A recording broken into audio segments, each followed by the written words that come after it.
some of those struggles, with substance abuse and just being involved with gangs and stuff like that. I was not college ready when I graduated high school. Coming from a family that had no education, facing poverty and also financial barriers throughout my high school and community college journey really shaped my passion to become a counselor in education.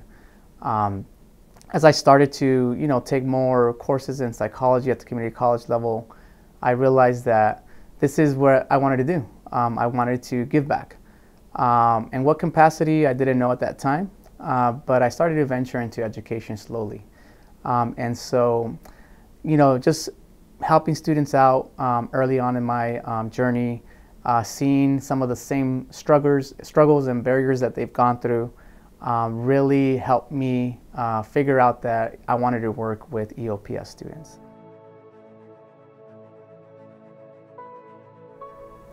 If I wasn't a counselor, I would be running some type of construction business. I love construction. I love everything that has to do with construction. I would consider myself a handyman.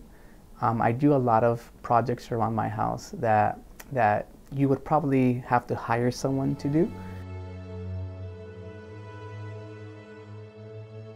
We see students, transition from out of EOPS. Those that are transitioning are from the day we met them in orientation to when they graduate. You see a different sense of self-confidence, different level. You see a different level of self-esteem. You see a different level of self-advocacy, and which are the ingredients that, to me, I know that when they leave and they go to UC Irvine, UCLA, Cal State Fullerton, wherever they go to, they'll be successful. That makes me feel good because we're able to see that start to finish with that student. I mean, we see these students 6 times, maybe 8 times a year, right? And, you build relationships. And you're able to see through those counseling sessions and those relationships, you're able to see the beginning and the end. And that to me brings me satisfaction because I know they will be successful wherever they go to.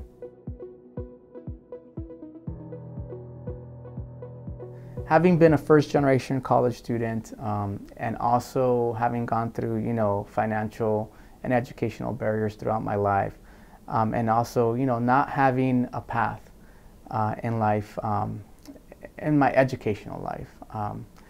Definitely, if you're going through some of those issues or some of those, experiences, my mom having mental health issues, me going through that for the last 23 years, dealing with that on a daily basis. I understand those. I understand where you're coming from, whether that's anxiety, depression. If you're, first generation, not having a plan, not knowing, even if you're having self-doubts about college, I've been there.